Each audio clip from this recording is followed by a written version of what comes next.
The note sat on our kitchen table like a coiled snake, ready to strike.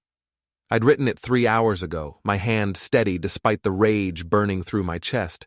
The words were simple, clean, final. Find someone who actually deserves you. Now I watched from my truck parked 2 houses down as Wendy's Honda pulled into our driveway.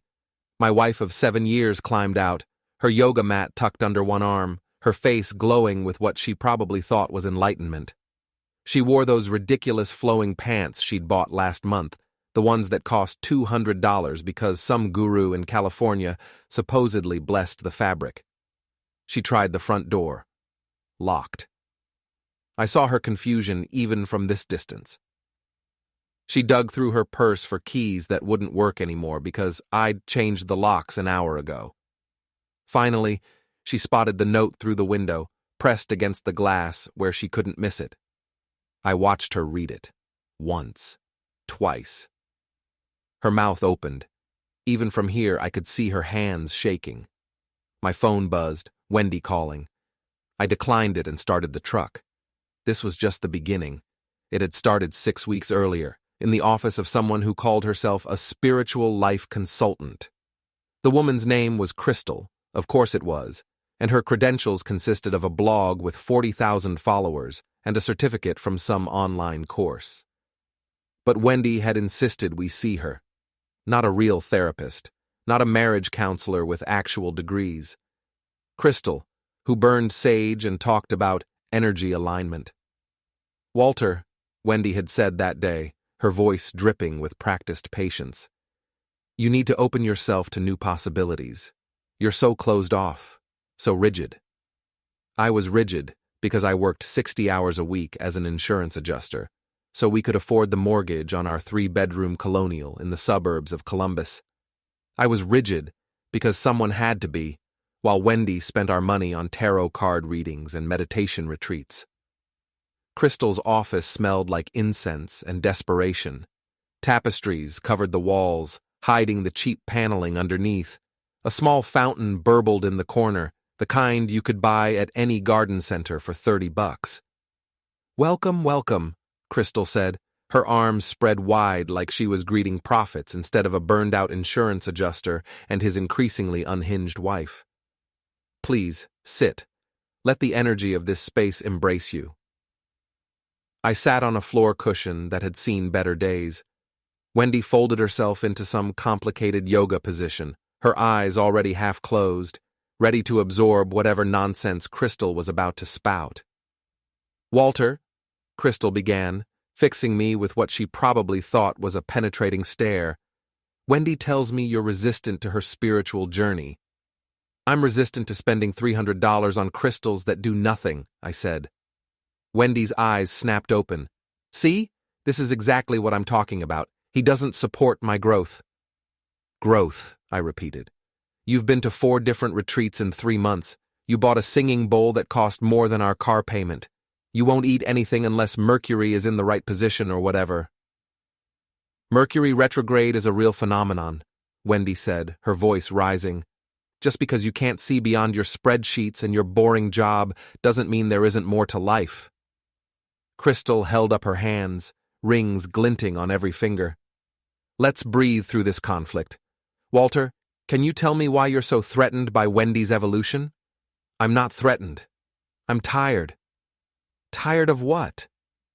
Crystal leaned forward, like she was about to unlock some deep truth. Tired of coming home to a wife who's more interested in her chakras than her marriage.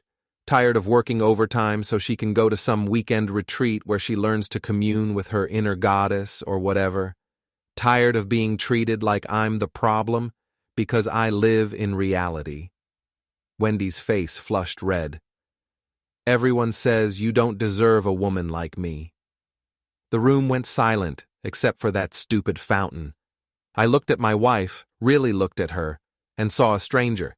Someone who'd disappeared into a world of pseudo-spiritual garbage, leaving our marriage behind like an old skin she'd shed. They're right, I said. I stood up and walked out. Behind me, I heard Crystal trying to smooth things over, her voice syrupy with fake concern. I didn't look back. That was 3 weeks ago. I hadn't planned to investigate. I'm not that kind of person. I believe in trust, in the bonds of marriage, in working through problems like adults. But Wendy made it impossible to ignore.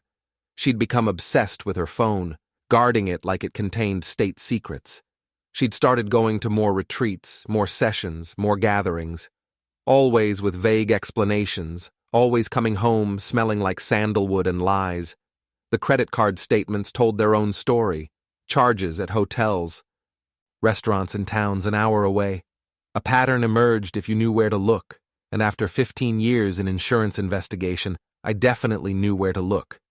I didn't hire a private investigator. Didn't need to. Wendy was careless in her certainty that I was too boring, too rigid, too trapped in my mundane existence to notice what she was doing. She'd left her laptop open one Tuesday afternoon. I'd come home early, planning to surprise her, maybe try to bridge the gap that had opened between us. Instead, I found her gone and her email account logged in. The messages from Wesley were right there. No password protection, no attempt to hide them. Just dozens of emails, each one more intimate than the last. Wesley ran the meditation retreats. Wesley, with his man bun and his hemp necklaces, and his ability to spout meaningless platitudes that Wendy ate up like they were profound wisdom. Wesley, who called himself a consciousness guide, and charged $200 an hour for sessions that, based on the emails, involved a lot more than meditation.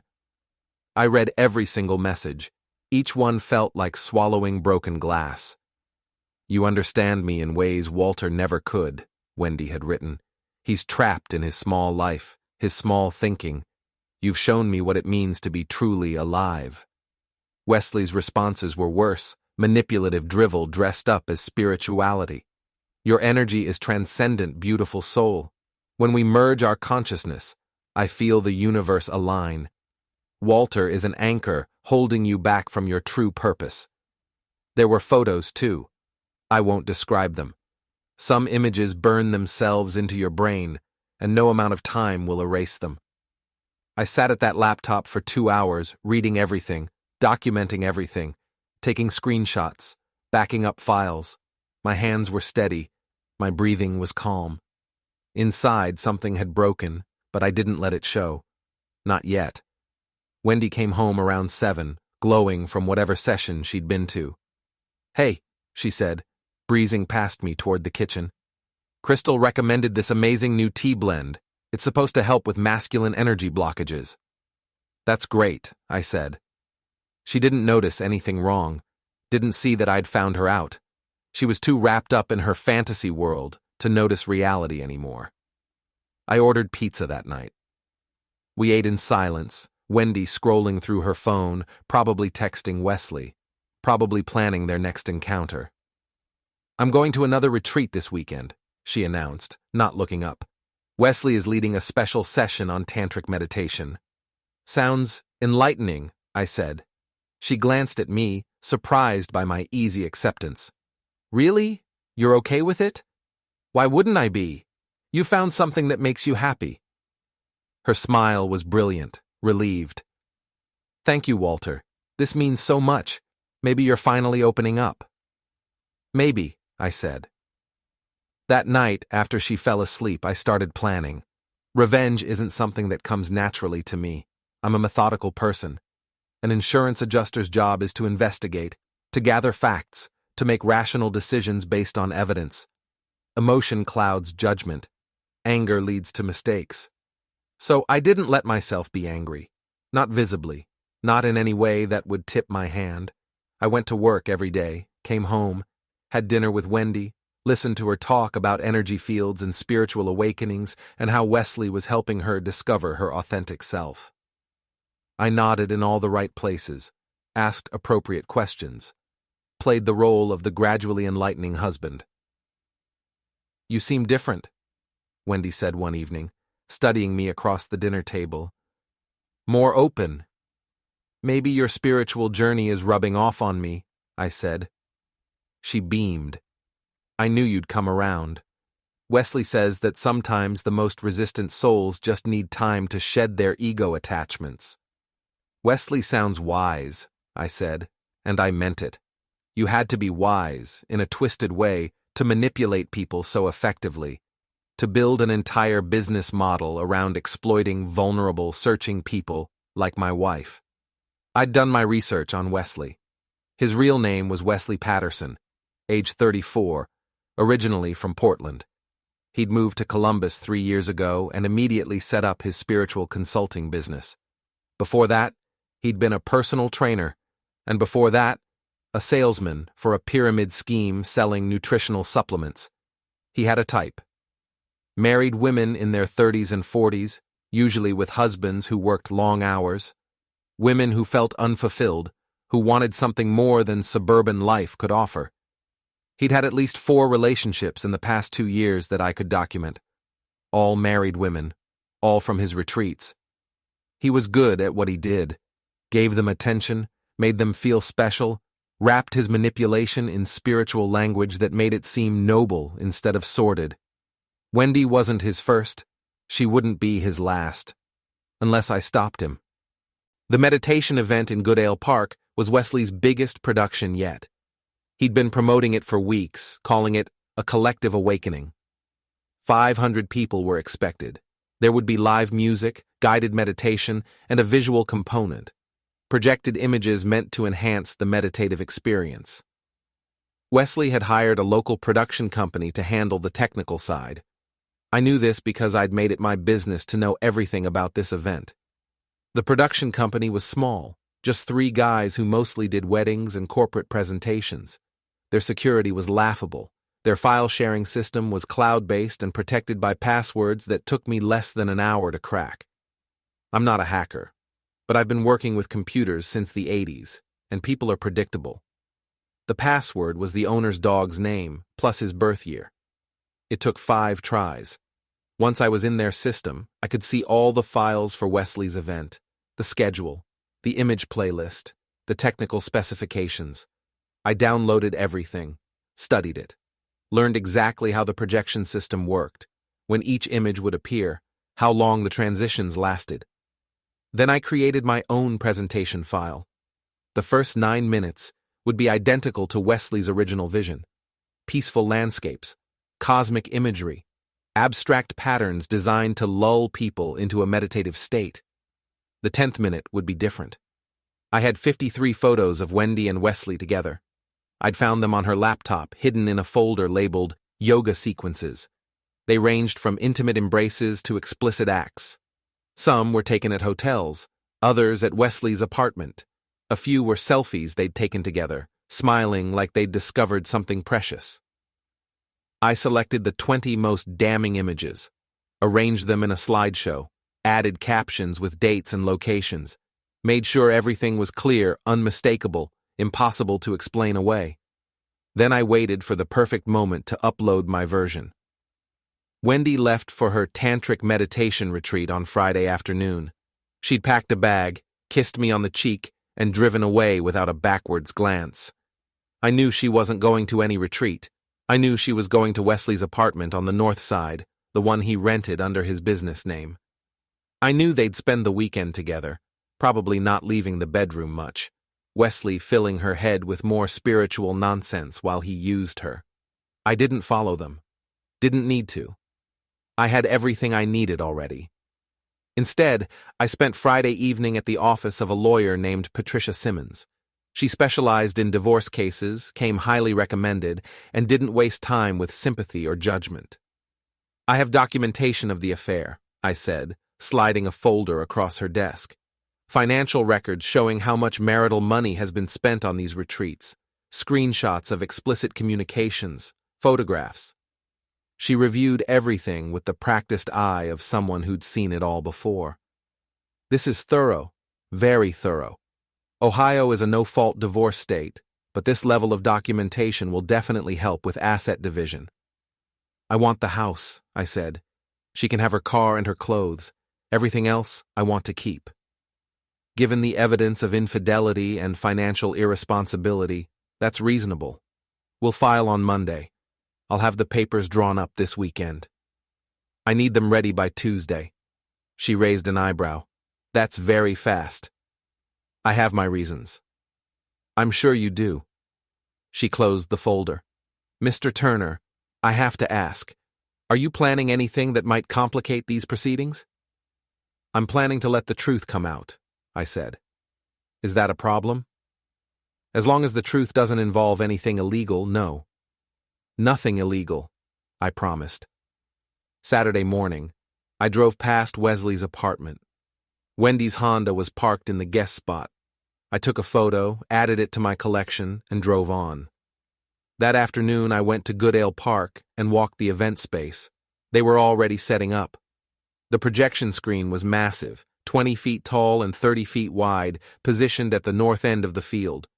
The crew was testing equipment, running cables, adjusting angles. Nobody paid attention to me. I was just another person walking through a public park on a Saturday afternoon. Sunday evening, after the crew had finished setup and gone home, I returned. The park was quiet. A few joggers, some people walking dogs, nobody watching the event setup.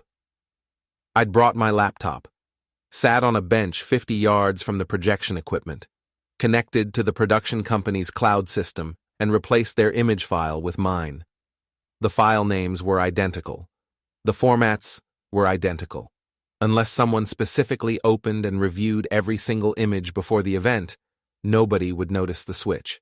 It took me 4 minutes. Then I went home and waited. Monday morning, Wendy came home glowing. She practically floated through the door, her energy, to use her language, practically vibrating. The retreat was amazing, she said. Wesley guided us through some really profound work. I feel like a new person. That's wonderful, I said. You do seem different. I am different. I'm finally becoming who I was always meant to be. She touched my arm, a gesture of pity. I hope someday you can find this kind of peace.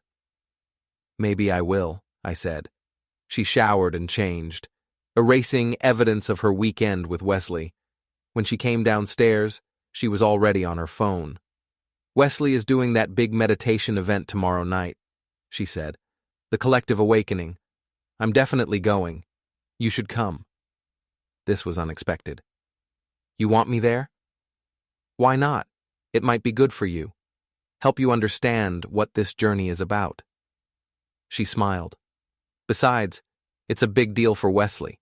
500 people. Could be really transformative. Sure, I said. I'll come. Her surprise was genuine. Really? Really? I want to understand what's important to you. She actually hugged me. Thank you, Walter. This means a lot. That night, I barely slept. Not from anxiety, but from anticipation. I kept running through the plan, checking for flaws, making sure I hadn't missed anything. By morning, I was certain. Everything was in place. Tuesday evening arrived warm and clear. Perfect weather for an outdoor meditation event. Wendy dressed in her flowing clothes, adding crystal necklaces and essential oil bracelets. She looked happy, excited. I wore jeans and a plain shirt, dressed to blend in. We arrived at Goodale Park at 7. The field was already filling with people. Yoga mats covered the grass. The crowd was mostly women, mostly 30 to 50 years old, mostly wearing the kind of expensive casual clothing that signaled they had money to spend on spiritual exploration. Wesley stood near the front, greeting people. He wore white linen pants and no shirt, showing off the kind of body you get from having no real job. His hair was pulled back in that ridiculous man bun. He had the confident smile of someone who'd never faced real consequences. Wendy rushed over to him. I watched them hug, watched her face light up when he whispered something in her ear. He glanced at me over her shoulder, his expression calculating. Then he smiled and waved me over. Walter, he said, extending his hand. Wendy told me you were coming. I'm so glad you're opening yourself to this experience. I shook his hand. Wouldn't miss it. Your energy feels different, he said, studying me with that fake, penetrating stare these types always use. Less blocked, like something shifted. Maybe it has, I said. Wendy beamed. See? I told you he's been changing. Wesley put his hand on my shoulder. Growth is beautiful. The universe rewards those who seek with honest hearts. I'm sure it does, I said. We found spots near the middle of the crowd. Wendy spread out her mat and immediately sat in lotus position.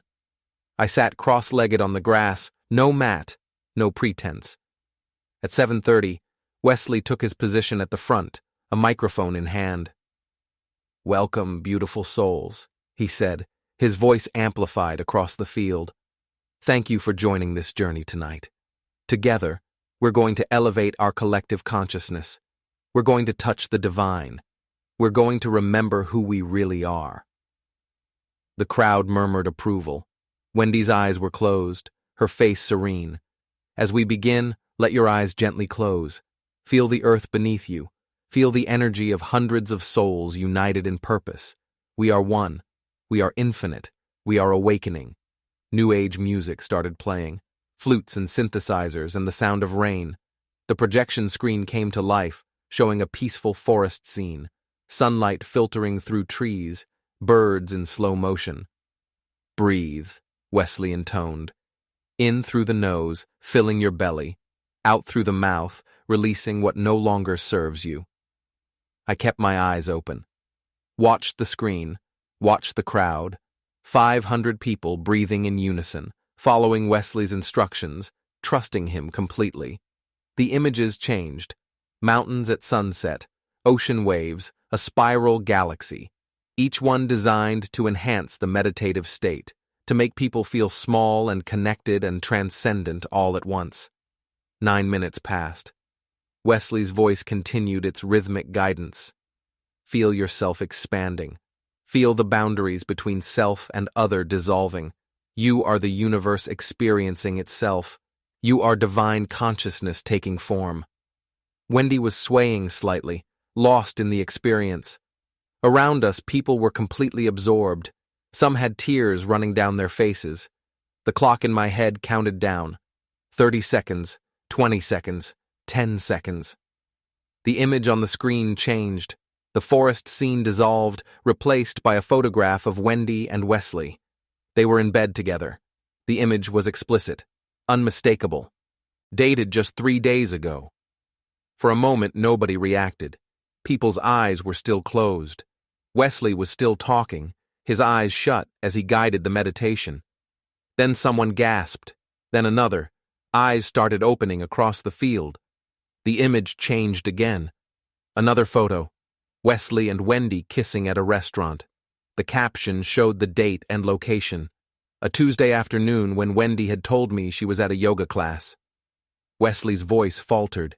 His eyes opened. He saw the screen and froze. "What the?" he started. The next image appeared. Wendy on Wesley's lap, both of them laughing. Then another. Then another. Each photo more damning than the last. Each caption adding context, dates, proof. Wendy's eyes snapped open. She saw the screen and went rigid. "Oh my God," she whispered. The crowd erupted.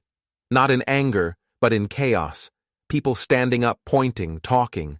The peaceful meditative atmosphere shattered like glass. Wesley ran toward the projection equipment, shouting at the technical crew.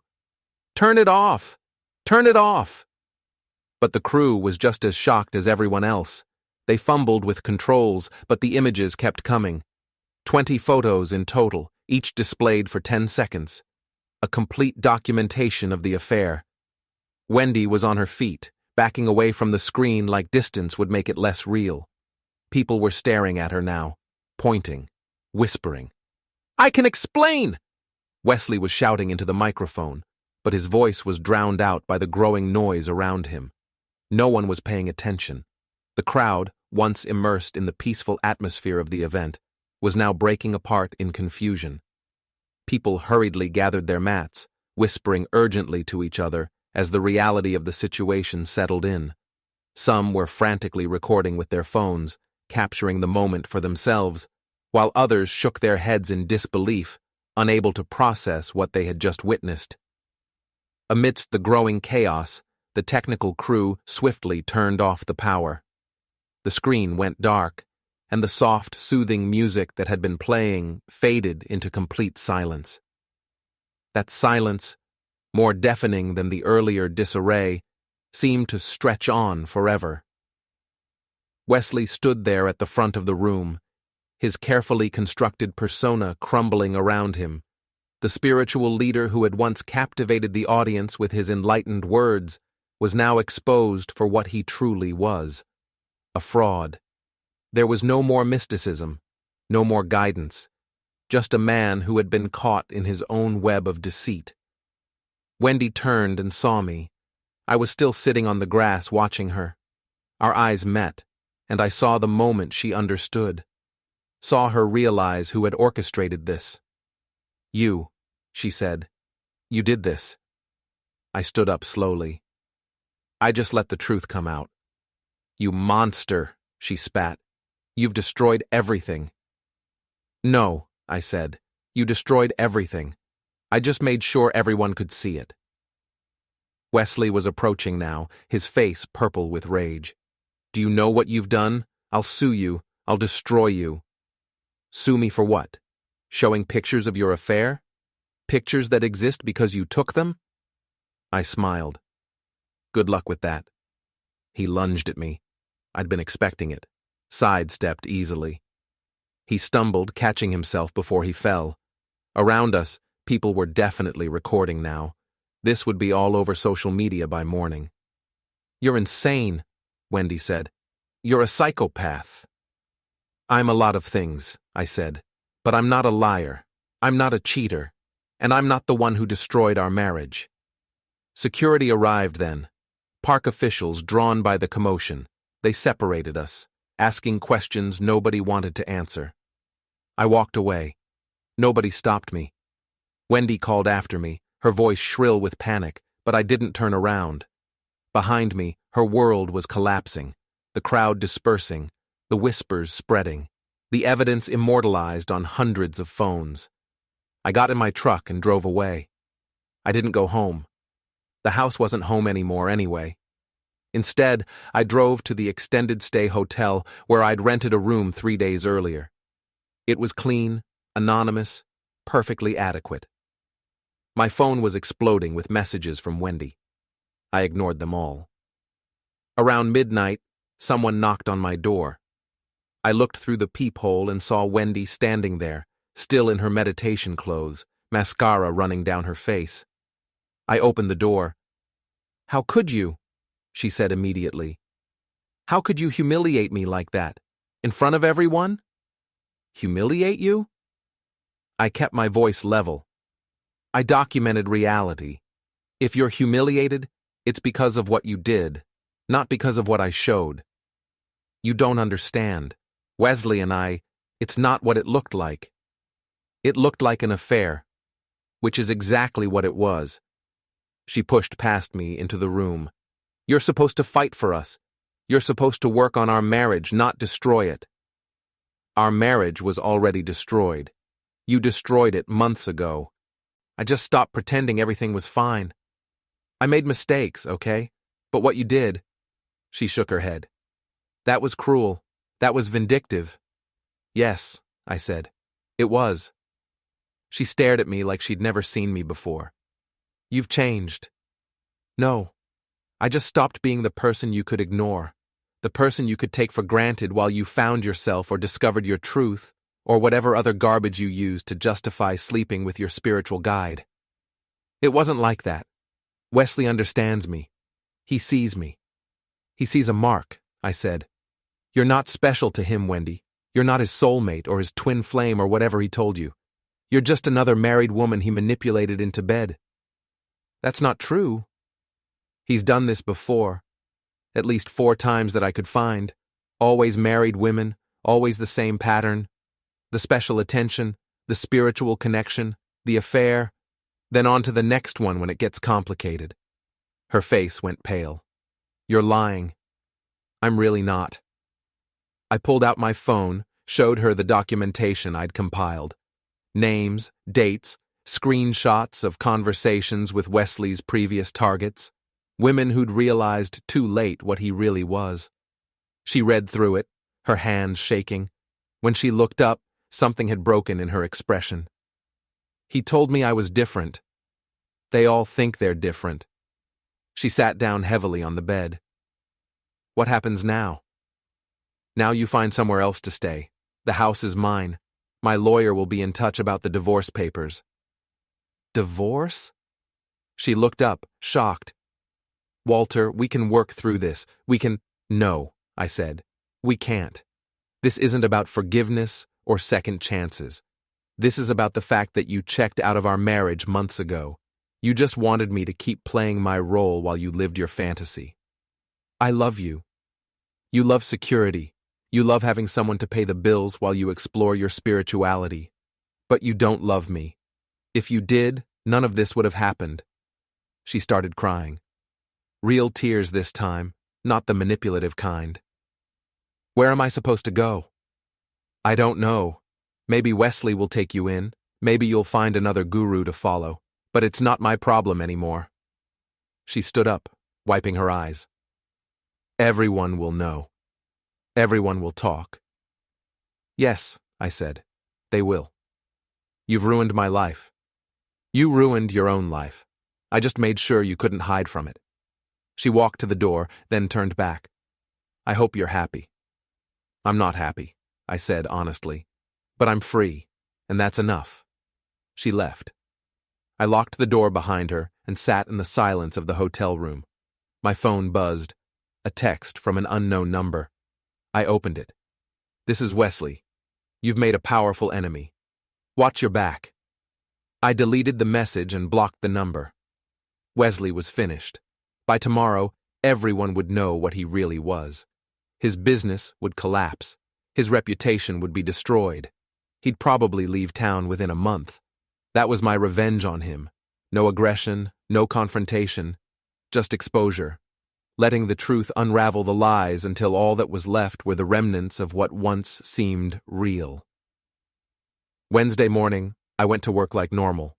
Processed claims, reviewed files, had lunch at my desk. Around 2 p.m, I made a phone call to Wesley's biggest client, a corporate wellness program that hired him to lead meditation sessions for stressed executives. The company was called Summit Technologies, a software firm with 300 employees. I asked to speak to the human resources director. Her name was Angela Peterson, and she sounded friendly when she picked up. This is Walter Turner, I said. I'm calling about Wesley Patterson, who provides meditation services for your wellness program. Yes, Wesley is wonderful. How can I help you? I have some information you should be aware of regarding his professional conduct. There was a pause. What kind of information? Wesley has been engaging in inappropriate relationships with clients, married women specifically.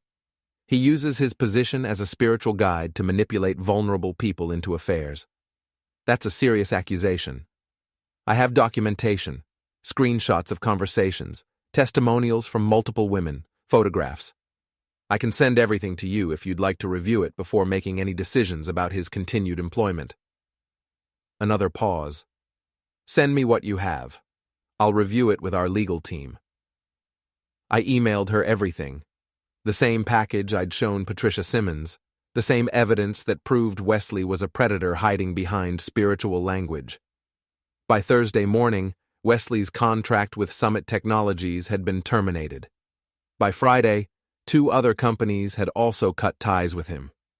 Word spreads fast in professional circles, especially when it involves exploitation and misconduct. I didn't stop there. I sent anonymous packages to every organization Wesley had ever worked with. The yoga studios, the retreat centers, his corporate clients. Every single package contained the same set of documents, each one filled with the same evidence, the same undeniable proof. It was impossible to ignore. Wesley had spent years building his reputation, presenting himself as an enlightened guide, someone who could lead people to inner peace and self-fulfillment. His entire business was based on trust. The trust that he was a man of integrity, someone who truly understood the spiritual journey. But once the truth was exposed, that carefully constructed image couldn't withstand the pressure of reality. The facade crumbled away like sand slipping through fingers. Within 2 weeks, everything he had worked for was gone. His business was in ruins.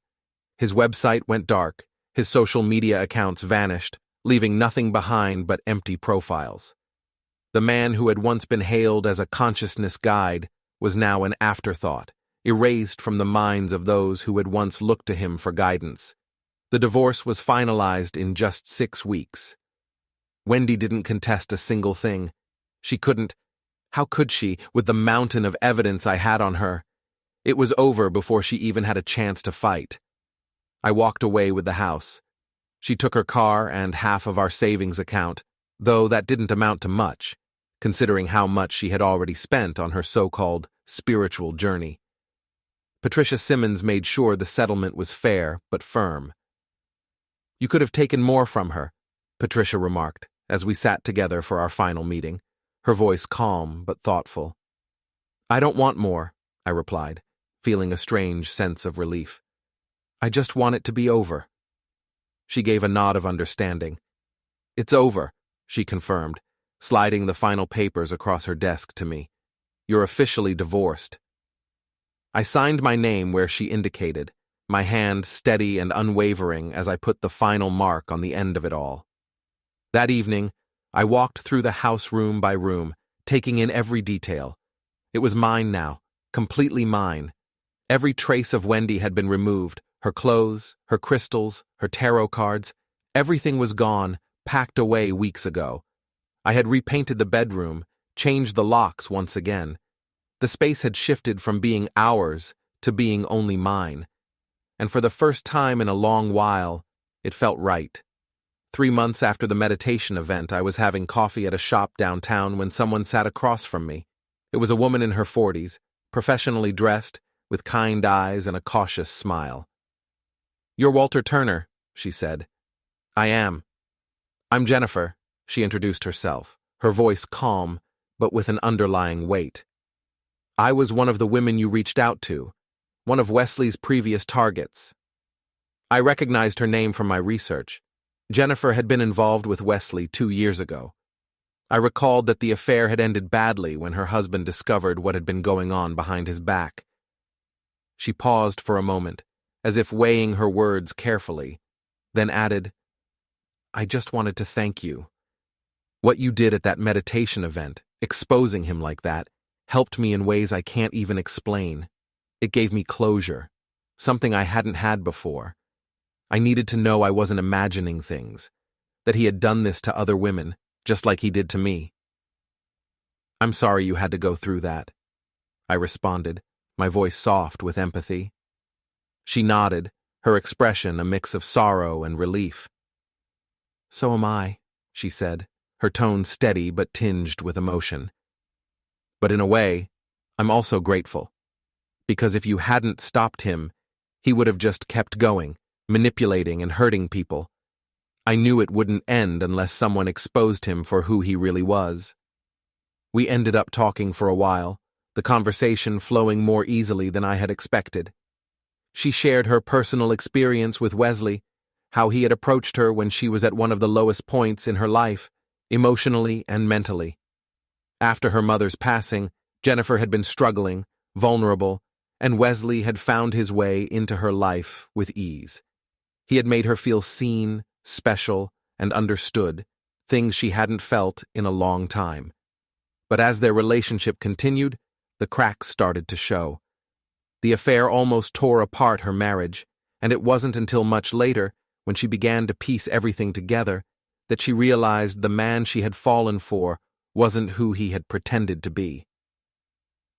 "He made me feel like I was the only one who mattered," Jennifer continued, her voice quiet. "But it was all a lie, and I couldn't see that until it was almost too late." Listening to her, I understood the depth of manipulation Wesley had carried out, and how he preyed on vulnerable women to build his image. I couldn't help but feel both angered and relieved that someone had finally broken free from his grasp. "Did you stay with your husband?" I asked. "Yes, it took work. A lot of therapy, real therapy, not Crystal's nonsense. But we made it through. We're actually stronger now." "I'm glad." She studied me for a moment. What about you? Are you okay? I'm getting there. Good. She stood to leave, then paused. What you did? It wasn't just revenge. You stopped a predator. I hope you know that. After she left, I sat with my coffee and thought about her words. I hadn't done it to be noble. I'd done it because I was angry and hurt and wanted them to suffer like I'd suffered. But maybe intentions didn't matter as much as outcomes. Maybe revenge and justice could sometimes be the same thing.